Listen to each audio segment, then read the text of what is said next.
Assalamualaikum warahmatullahi wabarakatuh. Selamat pagi, salam sejahtera buat kita semua. Ya, baik. Di kesempatan kali ini kita akan berbagi mengenai hukum gerak Newton ya. Masih di pelajaran kelas 6 ilmu pengetahuan alam. Nah, baik. Eh, Hasil belajar yang akan kita capai dengan menonton video kali ini adalah kalian dapat mengidentifikasi dan mendeskripsikan 3 hukum gerak Newton. Ya. Terus kalian juga nanti akan bisa mengetahui bagaimana hukum Newton itu berlaku dalam situasi kehidupan kalian sehari-hari. Nah, apa hukum gerak itu? Kalau kalian lihat di gambar sebelah, kalian bisa melihat jet ski yang bisa meluncur kalau ada yang mengemudi. Tentunya kalau ada mesinnya. Kalau jet ski tidak ada mesinnya, otomatis ya tidak akan bisa bergerak. Artinya kalau ada tenaga yang mendorong jet ski tersebut, jet ski akan bergerak ya. Nah, hukum gerak Newton adalah seperangkat 3 hukum gerak dasar yang menggambarkan hubungan antara gerak suatu benda dengan gaya yang bekerja padanya. Misalnya, kalau kita melempar bola, otomatis kalau kena angin akan memperlambat gerakan bola itu. Ya, next, kita pakai bahasa Inggris biar ada sedikit perbedaannya. First law of motion, jadi hukum gerak pertama. Hukum pertama menyatakan bahwa benda yang diam akan tetap diam dan benda yang bergerak akan terus bergerak dengan kecepatan dan arah yang sama, kecuali jika ada gaya yang tidak seimbang yang bekerja pada benda tersebut.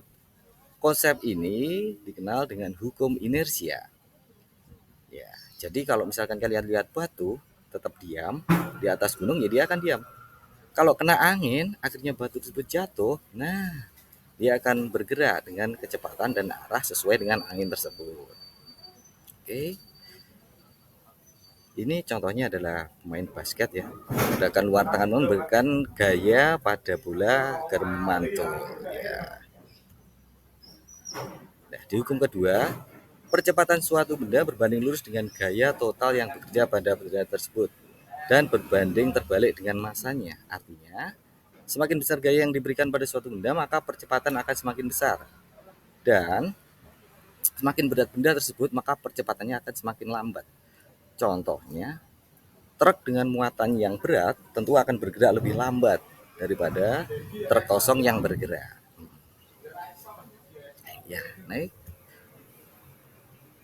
Itu contohnya pada saat kita melempar bola. Bola kasti dan bola basket itu beratnya jauh berbeda. Kalau kita melempar bola kasti tentu akan lebih jauh ya dibandingkan dengan kita saat melempar bola basket karena masanya jauh lebih besar bola basket.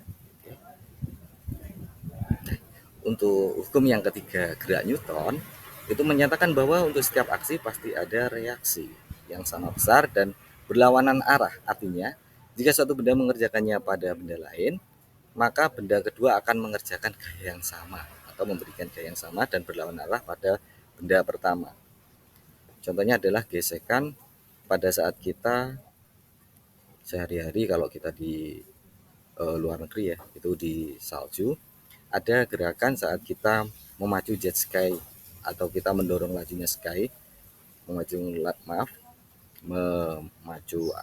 lajunya ski, otomatis salju akan mengurangi gerak kita. Nah, itu tadi tentang hukum Newton. Jadi ada 3, semoga bermanfaat.